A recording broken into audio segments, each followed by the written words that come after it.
Halo Sobat Bahasa, kembali lagi bersama kami di acara Siniar atau Siniar Literasi Raya persembahan Kantor Bahasa Provinsi Kalimantan Timur dan Duta Bahasa Provinsi Kalimantan Timur dan Kalimantan Utara. Tema acara kita pada kegiatan ini yaitu Literasi di Era Globalisasi. Pada episode kali ini kita akan membahas tentang minat baca di masyarakat. Sebelumnya, perkenalkan nama saya Tiffany Syaping. Saya yang akan memandu acara kita pada kali ini. Nah, Sahabat Bahasa, kali ini kita akan ditemani oleh seorang narasumber dari Perpustakaan Provinsi Kalimantan Timur. Halo Ibu, bagaimana kabarnya? Alhamdulillah baik, sangat baik. Boleh Ibu sapa teman-teman atau Sahabat Bahasa yang sedang menyaksikan Siniar kali ini. Oke, halo, Assalamualaikum Sahabat Bahasa di mana saja berada.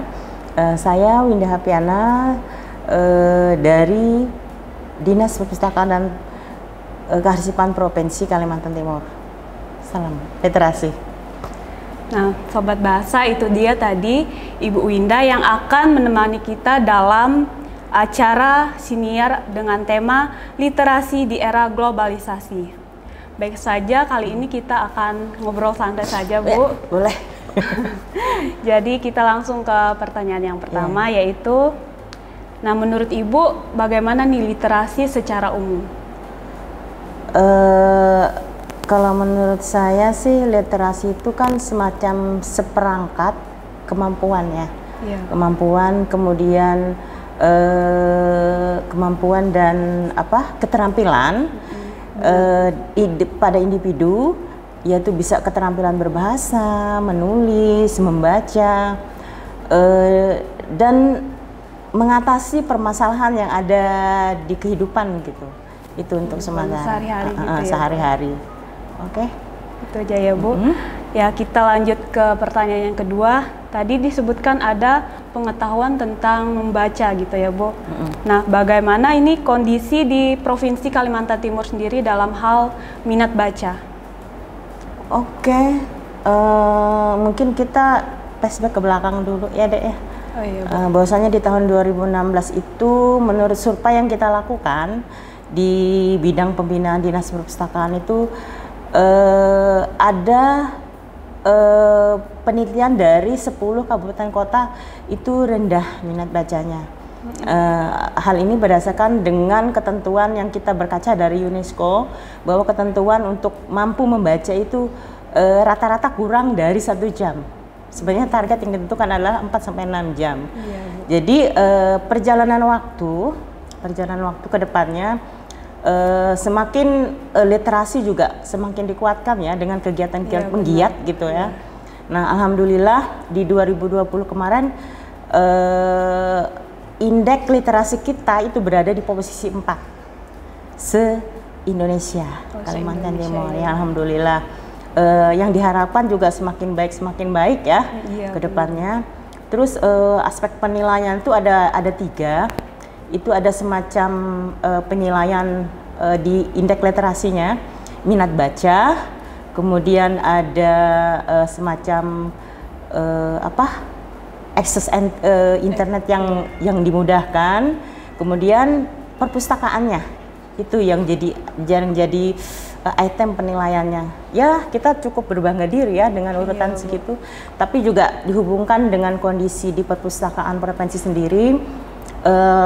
Setelah COVID kemarin kita lagi giat-giat nih promosi, apalagi saya lupa menyampaikan salam dari Bapak Kepala Perpustakaan Pak Sapranudin.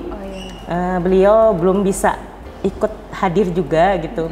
Jadi saya bangganya ketika beliau saat ini beliau gencar juga melakukan perubahan-perubahan seperti memperbaiki tempat, kondisi dan sebagainya, itu juga menunjang ke arah peningkatan literasi. Mungkin seperti itu. Itu di kalangan perpustakaan. Perpustakaan ya. Mungkin tadi dari yang besar kita perkecil kan. Benar sekali. Baik, kita lanjut. Siapa ini yang berperan penting dalam pengembangan minat baca ini? Di mana nih? Khusus di Provinsi Kalimantan Timur. Sebenarnya kalau saya berpendapat, boleh ya kita berpendapat. Boleh, silakan Bu. Bahwasanya semua aspek lini itu harusnya terlibat. Terlibat. Kalau dalam teori-teori Google atau sebagainya kita membaca, otomatis guru dan pustakawan ya. Benar. Itu memang poin utama. Tetapi ada yang lebih urgent dari itu. Kalau saya lebih cenderung ke keluarga dulu, ke keluarga, peran keluarga. Karena saat ini jujur saja di era globalisasi, fasilitas yang memungkinkan, anggaran yang cukup gede. Kalau minat di dalam diri tidak ada, ditanamkan, itu tidak bisa. Otomatis ya dek, fasilitasnya sudah ada, tapi di dalam diri kita belum nih. Iya. Nah, bagaimana upaya itu kan pasti tumbuh dari belajar dari lingkungan keluarga. Mungkin seperti itu. Mungkin bisa juga dapat digambarkan, nggak apa-apa nih agak kelamaan nih. Ya, nggak apa-apa, Bu. Kronologisnya ketika kita masih kecil. Saya kan basic dari latar belakang ibu dan ayah saya adalah seorang guru. Jadi saya terbiasa dengan pola, misalnya enaknya kita nyebut abah ya. Abah itu kan kepala sekolah di sebuah kampung gitu ya.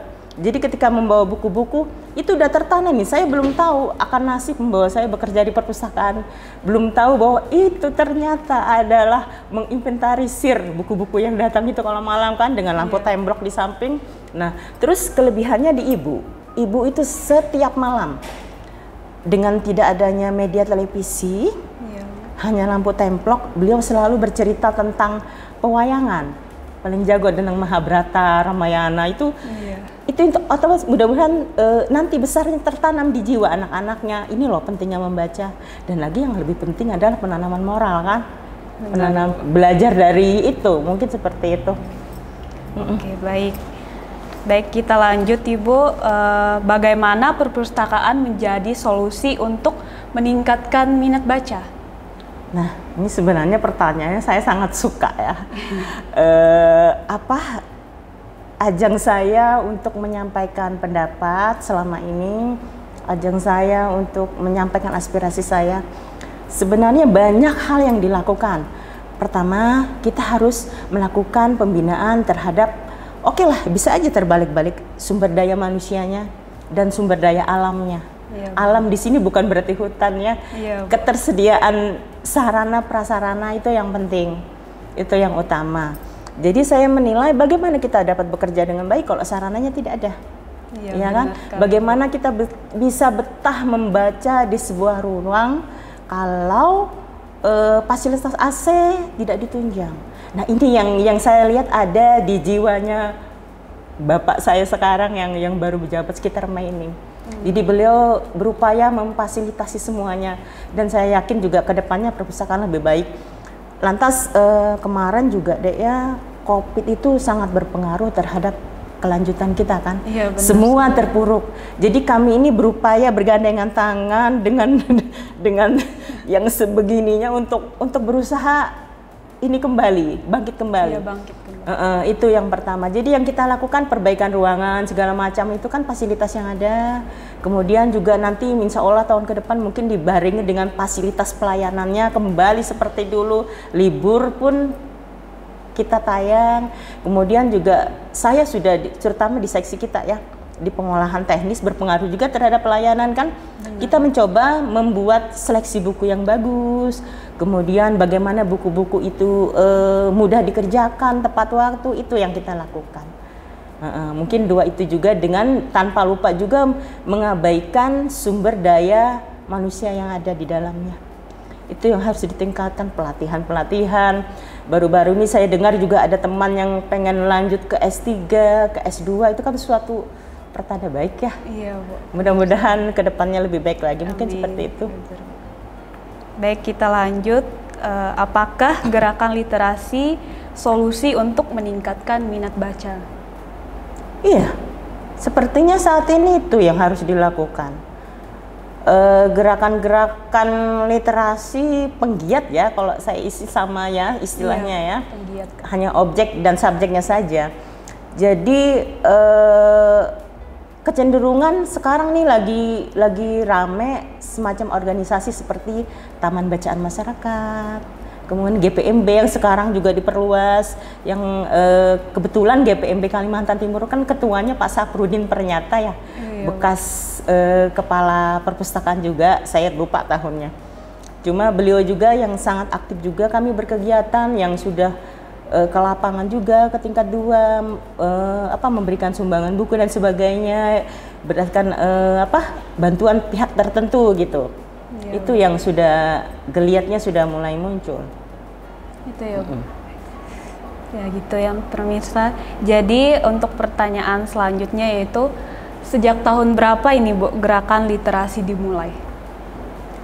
Kalau secara gini, saya melihat sisi dari pemerintahan kota ya dan pemerintah provinsi ada tapi memang munculnya di tercetus dari penggiat dari Menteri Pendidikan dan Kebudayaan ya, tentang menumbuhkan itu istilahnya. Cuma intinya di situ geliat literasi itu mulai muncul dengan adanya literasi di sudut-sudut sekolah segala macam, itu mulai itu. Lantas di kelurahan-kelurahan itu juga ada ya, di setiap kelurahan penggiat seperti itu.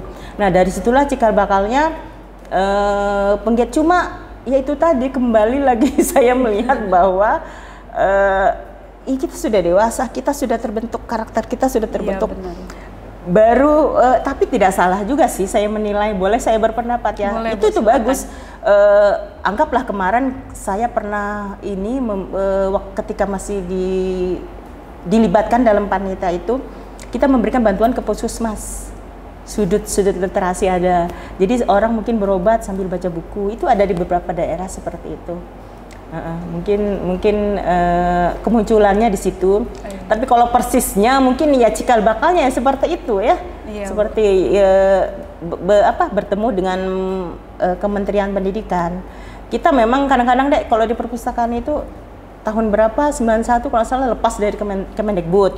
Tapi kan kita tetap berdiri sendiri gitu lah. Iya, dengan membawa misi kita sendiri juga. Mungkin seperti itu.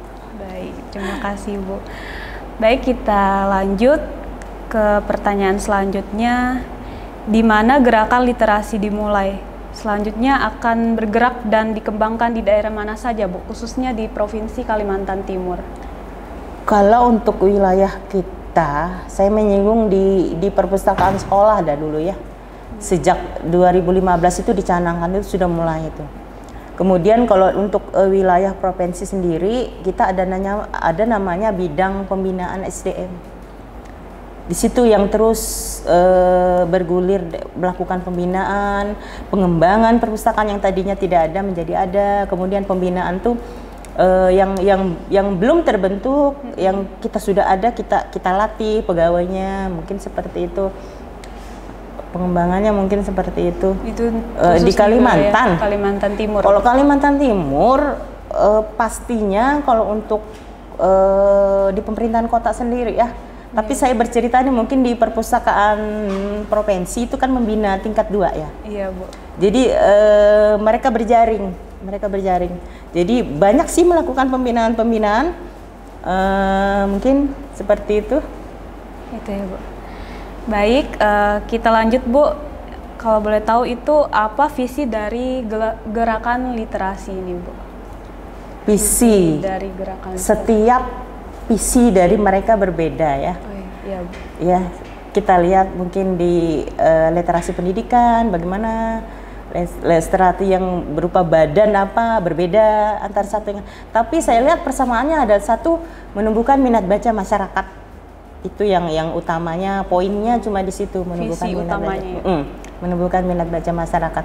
Nanti kan berkembang lagi lewat mereka, kata mereka kan. Iya. Saya bisa aja suatu hari saya mendirikan gerakan literasi Bunda Winda misalnya kan, bisa aja dengan misi saya apa, tapi intinya itu tadi, menumbuhkan minat baca masyarakat. Masyarakat ya, Bu. Oke. Baik, Bu, kita lanjut. Siapa saja yang menjadi sasaran dari gerakan literasi ini? Nah, kalau gerakan ini biasanya secara umum masyarakat umum ya. Masyarakat itu kan luas ya. Iya, Bu. Nah, luas sekali. Ya. Tapi khusus untuk literasi ini masyarakat umum yang memang nantinya akan berdaya guna. Seperti kami kemarin, saya juga termasuk dalam Ikatan Pustakawan Indonesia Provinsi Kaltim ya. Iya, Bu. Kita kemarin di hari Gemar Kunjung Membaca, kita melakukan kegiatan pelatihan yang khusus untuk masyarakat. itu mungkin mengundang kita itu kita berikan pelatihan, kemudian mereka ada semacam apa ya, sinergi kolaborasi itu yang sementara dilakukan. Kemudian kalau untuk lingkungan perpus sendiri biasanya kalau khusus layanan ya kita kerjasama dengan TK yang ada di Kota Madia, itu biasa kunjungan itu. Nah ini salah satu juga trik sih, dalam arti ketika kita mengundang mereka otomatis pengunjung itu berkali-kali lipat yang datang. Berkali-kali lipat yang datang jumlahnya, terus juga yang didapat juga outcome-nya ke ibu bapaknya juga, mereka kan bisa langsung ke ruang majalah ya. Nah, jadi suatu kegembiraan gitu. Kita juga bisa berapresiasi, yang suka dongeng pustakawannya boleh sambil ini kan. Terus satu penanaman sikap mungkin yang pentingnya. Dengan rekaman mereka masih TK ke perpus, lihat menyaksikan kondisi yang seperti itu, pasti mereka suatu hari ke perpus mungkin tanpa orang tua atau tanpa pendamping kan.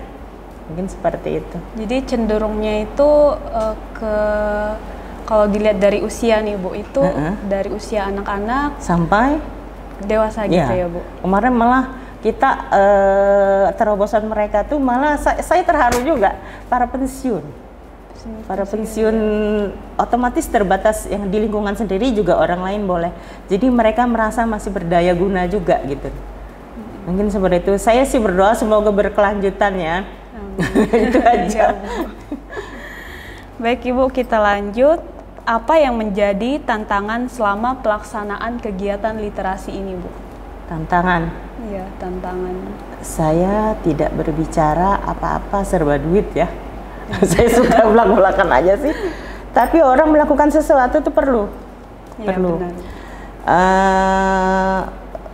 Itu tantangan berat itu di situ, tapi juga yang harus utama berbarengan adalah SDM-nya. Karena biar bagaimanapun kita punya duit, kalau mereka tak mampu untuk melaksanakan kan percuma saja ya. Harus seperti itu. Cuma itu yang jelas SDM yang ada itu utama.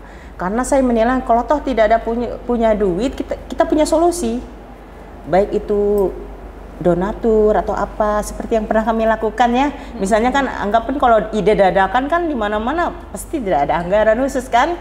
Nah, itu kadang-kadang yang harus ada semacam keikhlasan dari kita untuk memberikan terbaik. Itu mungkin seperti itu. Dan memang bisa terlaksana dengan baik. Bukan berarti kita diabaikan juga. Ya makanya mudah-mudahan kedepannya mungkin lebih baik lagi ya.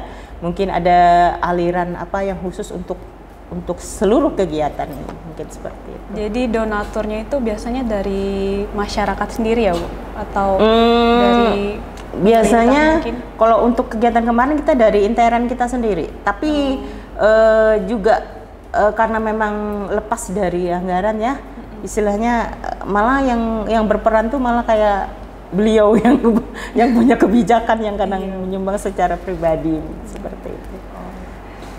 Baik Bu, mungkin kita lanjut lagi ya Bu. Mungkin capaian apa saja yang sudah dilakukan oleh gerakan literasi, khususnya dalam hal mendukung minat baca? Minat baca kalau secara capaian ini maksudnya tersirat ya? Iya Bu. Kalau tersirat sih biasanya itu kepuasan ya, kepuasan kan di dalam. Ya kalau saya melihat sih bisa jadi dengan berlipat gandanya kunjungan ini sudah mulai membaik gitu kan. Nah kalau memang ada semacam riwayat bahwa itu belum dilakukan ya. Jadi mungkin kepuasan itu kan tidak dapat digambarkan ya. Tapi bisa kita membaca mungkin dari sikap, dari mungkin antusiasnya mereka. Lantas kalau satu kegiatan mereka penuh, itu sudah kepuasan tersendiri kan bagi yang penyelenggara atau apanya. Itu mungkin. Kalau hanya berwujud sebuah benda bahwa ini loh capaiannya seperti ini, mungkin kita tidak bisa mengukur ya. Seperti itu mungkin. Baik Bu. Baik, kita lanjut. Ini bagaimana peran pemerintah terhadap gerakan literasi di Kalimantan? Iya, gerakan. Kalau peran pemerintah sangat besar, dengan anggaran yang segitunya untuk kita melaksanakan kegiatan, pembinaan, pengolahan buku, itu kan sebuah bukti nyata ya peran pemerintah terhadap kita. Belum lagi tentang kesejahteraannya yang saya cukup berterima kasih lah ya terhadap kita ini. Itu tadi yang sebenarnya tantangannya bukan di kita juga gitu ya. Yang menanamkan sikap, menanamkan pola, bagaimana sih supaya ayo kita membaca itu kayaknya agak sulit ya. Itu benar. Tadi kembali ke pernyataan saya yang pertama bahwa sejak kecil harus ditanamkan. Jadi sebenarnya perannya ini di guru TK, guru pustakawan. Kan mereka sinergi kan harusnya kan. Iya, Bu. Nah itu tadi saya lebih cenderung ke guru TK, ke guru yang berada di bawah gitu, PAUD, TK. Itu mungkin seperti itu yang harus berperan banyak. Itu peran pemerintah terhadap gerakan literasi ya tadi, Bu. Perannya. Selanjutnya mengenai peran pemerintah tadi. Nah, contoh kegiatan apa yang dilakukan dalam program gerakan literasi itu, Bu? Contoh di gerakan literasi ya? Kegiatan-kegiatannya. Saya mengambil contoh di sebuah daerah ya. Ini kita secara umum tidak membicarakan provinsi kan, secara umum. Banyak sih di sebuah kota itu sudah saya lihat, sudah saya pantau udah berjalan dengan baik ya, dengan kegiatan seninya. Kegiatan seninya ada menghadirkan di suatu tempat dongeng, puisi, itu kan berupa kegiatan berliterasi ya. Itu sesuatu menarik sih, tidak secara langsung memberikan pengertian ke masyarakat umum bahwa oh ya keberadaan kami ada juga nih. Oh ya mari kita membaca gitu kan, mengajak kan. Nah memang sebenarnya outcome-nya itu belakangan selalu ya kita dapatkan kan, tidak langsung begitu hari itu bertemu, tapi penanaman di pola pikir mereka itu yang penting. Itu yang sudah dilakukan aktif kok, banyak GPMP sini juga sudah bergeliat, sudah banyak kegiatan, tapi memang arahnya larinya banyak ke bidang seni, seni ya. Itu mungkin saya lihat amati selama ini. Baik, Bu. Selanjutnya ini apabila saya atau teman-teman yang sedang menyaksikan siniar kali ini ingin bergabung dalam kegiatan literasi yang dilakukan atau yang dibuat oleh pemerintah sendiri atau dari perpustakaan sendiri, itu caranya, Bu, bagaimana, Bu? Perpustakaannya? Iya. Mungkin kalau itu kan kegiatannya deh ya, kita harus punya skenario sendiri kan.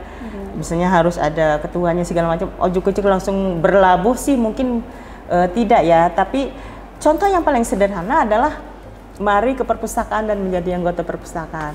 Mungkin itu yang contoh secara nyata. Iya. Kalau misalnya kita langsung update bahwa semua tiba-tiba bisa saja masuk, nggak bisa seperti itu juga kan, di gerakan itu kan harus, toh kami hanya wadah gitu loh, wadah. Silahkan mungkin membentuk apa, mungkin kita bisa kerjasama, memfasilitasi, mungkin seperti itu aja.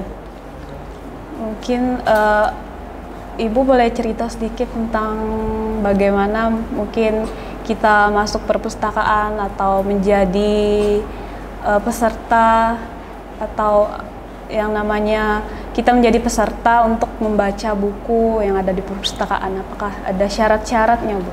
Iya, kebetulan jika ingin menjadi biasanya ada formulir tertentu yang harus diisi. Itu biasanya bersangkutan langsung ke kami. Jadi prosesnya juga cukup singkat deh. Cukup singkat, bisa ditunggu dan selesai kartunya. Dalam waktu itu langsung bisa, biasanya 3, kalau persyaratannya nanti mungkin bisa didapatkan informasi di sana langsung ya.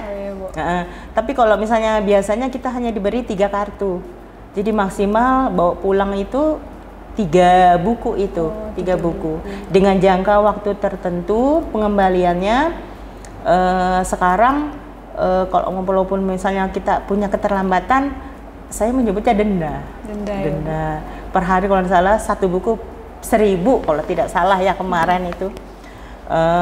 Itulah yang harus ketentuannya. Jadi monggo silakan saja, kalau berkenan silakan datang, prosesnya cepat.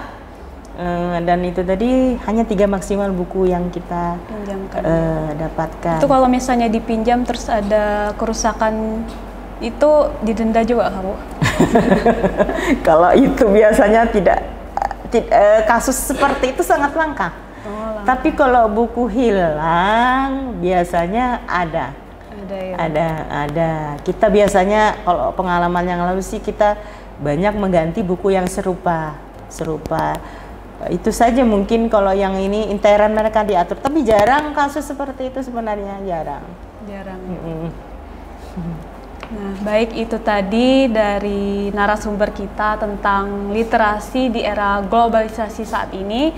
Nah, sebelum kita memasuki acara terakhir atau sesi terakhir dalam acara ini, mungkin ada yang ingin Ibu sampaikan atau motivasi dari Ibu tentang untuk meningkatkan motivasi masyarakat dalam hal minat baca atau literasi, Bu? Mungkin saya hanya ingin menyampaikan pesan, mungkin karena saya wanita ya, ya kepada kaum ibu, karena sebenarnya kuncinya di tangan kaum ibu. Monggo silakan berkunjung saja ke perpustakaan, bahwa anak yang punya anak kecil yang usia balita silakan di bawah 5 tahun ya, PAUD berarti ya, monggo silakan berkunjung ke kami, karena dijadwalkan saja misalnya 1 minggu satu kali, 1 hari, tidak juga 1 hari penuh, beberapa jam lah, luangkan sedikit saja waktu. Saya hanya berkeyakinan bahwa insya Allah apa yang saya ucapkan hari ini, lihat saja, mungkin 10 tahun ke depan pasti bermanfaat. Itu saja mungkin yang saya berani pesankan. Baik, terima kasih, Bu. Nah, Sobat Bahasa, itu tadi kita telah mendengar motivasi atau pesan dan pesan dari Ibu Winda selaku narasumber dari Perpustakaan Provinsi Kalimantan Timur. Semoga dengan adanya acara atau kegiatan siniar kali ini dengan tema literasi di era globalisasi, atau pada episode ini membahas tentang minat baca masyarakat, kita bisa teman-teman atau Sobat Bahasa bisa menambah pengetahuan atau wawasannya tentang literasi di era globalisasi saat ini. Demikian acara siniar kita pada kali ini. Kurang dan lebihnya saya mohon maaf, dan saya Tiffany Siaping pamit undur diri, dan mungkin kita bisa menggaungkan Trigatra Bangun Bahasa dulu, Bu. Trigatra Bangun Bahasa, utamakan bahasa Indonesia, lestarikan bahasa daerah, kuasai bahasa asing, salam literasi.